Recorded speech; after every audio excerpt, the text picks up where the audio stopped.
Cidha kanarratti artisti Caalaa Bultumee akka sirbuuf yaalii guddaa irratti taasisani. Cidha kanarratti namni martinuu VAT yaabbatee dhaqe. Caalaa Bultumee immoo miinzee tokkoffaadha. Cidha kana keessatti wantoota ajaa'ibsiisoo fi dinqisiisoo danuutu raawwatame. Cidhi kun cidha diyaaspooraati. Diyaasporaan shamarran mimmiidhagduu babbareedduu nu harkaa guurratanii fixaniiru jechuu irratti argamu warri biyya keessa. Egaa cidhoonni bara kana keessa raawwataman cidhoota ajaa'ibsiisoo fi dinqisiisoo hedduun raawwatamaati jiru. Cidha kanarratti artistoonni hedduun argamaniiru. Wanti ajaa'iba nama jechisiisu immoo VAT'n danuu fi makiinota gatii qaalitu irratti argame. Cidha kanarratti dureessota qofatu waamame moo kan jedhu gaaffii guddaa namatti uumama. Moo diyaaspooraa kanatu nama cidha isaa waame maraafu VAT kireessee sagantaansaa akka haala kanaan miidhagu taasise laataa na jechisiisa. Dhugaa dubbachuuf sagantaan kun sagantaa addaa fi sagantaa gatii qaaliin itti ba'ee qophaa'edha. Sagantaa kun Bishooftuu Hoteela Shananitti qophaa'e.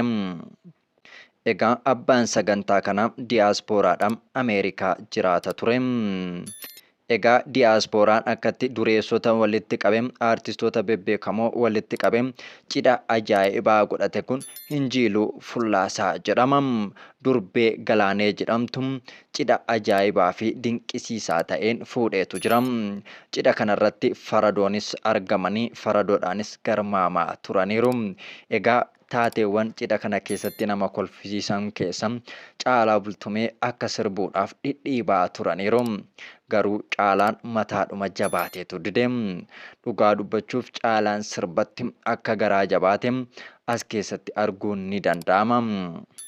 Caalaa Bultumee sirbarraa garaa kutata jedhee eenyutu yaadee beeka. Garuu amma gaafa arginu waan sirbarraa garaa kutate fakkaata. Calliseetuma warra sirbuuf harka rukutaafii ture. Akka inni sirbus taasisaniiru. Haa ta'uti garuu Caalaan kokkolfeetuma harkuma rurrukutee jalaa mimmiliqaati ture. Akka inni sirbuuf yaalii hedduu taasisanis inni garuu hin barbaanne. Namoonni viidiyoos waraabanii kunoo Caalaan Bultumee pheenxeedha kan jettan sirbaa jira akka jedhanis waan dursee beekuuf Caalaan ni didate. Caalaa Bultumee erga pheenxee ta'e sagantaawwan adda addaa irratti ni argina. Akkasuma eebba hoteelaa sagantaawwan cidhaa irratti keessattuu erga sirba dhiisee jechuun ni danda'ama. Sagantaa hawaasummaa irratti hedduminaan hirmaachaati jira. Namoonni viidiyoo Caalaan akka sirbuuf yeroo taasisan diduu argan gariin immoo garaan dhiiraa tokkumaa bakka lama dhaabbachuun sirrii miti jedhanii yoo jajan. Gariin immoo Caalaa Bultumee dhugumattuu sirbarraa garaa kutateera. Ammallee nuti si eegaatii jirra. Waanuma xiqqoo hafuura fudhachuudhaaf teesse malee sirba ni dhiista jennee yaanneen beennu. Lakkaa'atii sirbarraa abdii kutatteetta. Sirba keessatti kanaan booda si eeguu haa dhiisnu moo kan jedhanis danuudha. Egaa namoonni dhugumattuu Caalaa Bultumee sirba dhiiseera jedhanii amanuun itti ulfaata. Ammallee ganaa gara sirbaatti deebi'a jedhamee eegama. Sababiin isaa Caalaa Bultumee erga pheenxee ta'ee tutturus hanga yoonaatti faarfannaa gadi hin dhiisne. Kunis immoo namoonni Caalaan gara sirbaatti ni deebi'a jedhan abdii akka itti horu taasiseetu jira. Haa ta'uuti garuu Caalaa Bultumee sagantaa garaa garaa irratti ni argama. Garuu sirbee hin beeku. Namoota sirban waliin haaluma hawaasummaa namni kamiyyuu hirmaatu tokkoon hirmaata malee bifa aartistiitiin hirmaateetii hin beeku. Aartisti Caalaa Bultumee muuziqaa keessatti weellisaa jaallatamaa fi qabsoo keessattis nama maqaansaa sadarkaa takkaffaa irratti ka'udha. Egaa gara cidha kanaatti yoo deebine cidhi kun cidha miidhagaa fi hawwataa ta'e bifa aadaa fi ammayyaadhaan gaggeeffameetu jira.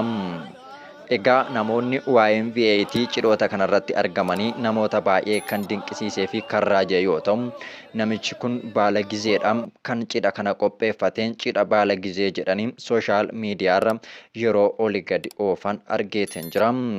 Haa ta'uti garuu nama kana hangam beekutti inni diyaaspooraadha. Diyaaspooraa baala gizee ta'e ta'uu danda'a. An waa'een baala gizee kanaas naaf hin galu garuu. Egaa cidha diyaaspooraa kanaatiin baala gizee cidha baala gizeetii yeroo jedhan dhagayeetan jira. Cidhi kun cidha baala gizee osoo hin taane cidha diyaasporaatiin baala gizee jechuun maal jechuudha osoo dubbannuyyuu. Cidha kanarratti faradoodhaanis gulufanii akkasuma VATdhaan dabalanii cidhi kun cidha dureessaa akka fakkaatu taasisaniiru. Egaa diyaasporaan shamarran nu harkaa fixaatii jiru. Dargaggoon biyya keessa maaliif akka callisan naaf hin galu. Diyaasporaan dubartoota mimmiidhagduu babbareedduu bara kana keessa akkuma argaa jirru. Diyaasporiin umuriidhaanis yoo deeman rakkoo hin qabu, dubartoonni itti heerumaati jiru. Namootuma umuriidhaan deemantu shamarroota babbareedduu miidhagduu argaatti tolan dhaabbiin isaanii nama hawwatu. Diyaasporaan umuriidhaan shamarroota sana dhalchuu danda'an nu harkaa guurrachaati jiru. Egaa dargaggeessi biyya keessaa maaliif akka callisee taa'u naaf hin galle. Shamarroonni mimmiidhagoon dargaggoota malan diyaasporaan guurratanii haadha manaa isaanii godhachaati jiru. Yeroo dhiyoon asitti kun baay'inaan baratamaati jira. Gara fuulduraattuu shamarran namoota biyya alaa jiranitti malee hin heerumnu jechuun isaanii hin oolu. Cidha akkasittiin miidhagee VAT'n qofti irratti argame namoonni bebbeekamoon irratti argamanii sagantaa ajab nama jechisiisu qopheessanii fuudhaa waan jiraniif maal rakkataniitu hiyyeessa makiinaa tokkoyyuu kireessee isaan fuudhuu hin dandeenyetti heerumu kun yaaddoo guddaadha gara fuulduraatti. Shamarran keenya dargaggeessuma umuriidhaan isin gitu waliin itti heerumtanii hojjetattanii yoo jijjiiramtanii wayyuu. Egaa kun yaada dhuunfaa kiyyaati. Namni nama filatetti heerumuu fi fuudhuu danda'a. Egaa bara kana keessatti qabeenya qabaannaan umurii rakkoo hin qabu waan jedhamaa dhufe fakkaata. Cidhoonni bara kana gaggeeffaman hedduun isaanii kan diyaasporaa keessattuu ifaniitu mul'atu. Sababiinsa qabeenya guddaatu itti ba'e bifa addaatiin waan hojjetamuuf ajandaa ta'ee sooshaal miidiyaa gubbaatti ni ba'a. Yoo laallu immoo shamarran isaan fuudhanii fi umuriin isaanii xiqqoo kan wal gatee fi kan wal bira daddarbedha. Egaa filannoo abbaa taanaan homaa gochuu hin dandeenyu. Garuu immoo shamarran diyaasporaa hari'uun kun baay'ee barbaachisaa natti hin fakkaatu. Jaalalli jiraannaan umuriin homaa miti waan jedhan fakkaata. Haa ta'uti garuu kun jaalalas waan fakkaatu miti. Dur jaalalli jiraannaan qabeenyi rakkoo hin qabu ture. Amma immoo qarshiin jiraannaan umuriin homaa rakkoo hin qabutti waan jijjiirame fakkaata. Walumaa galatti cidhi kun cidha ajaa'ibaa fi dinqisiisaa namoonni bebbeekamoon irratti argamaniiru. Cidhi kun cidha hawwataa fi bifa aadaa fi ammayyaadhaan wal keessa gaggeeffamedha. Egaa ilmaa fi intala waliin horaa harree waliin filadhaa jechuun barbaanna. Cidhi isaanii cidha milkii ture. Gara fuulduraattis immoo gaa'ila isaanii keessatti milkaa'anii ilmaaf intala waliin horanii kan waliin ergatan haa ta'u jenneetu eebbisna.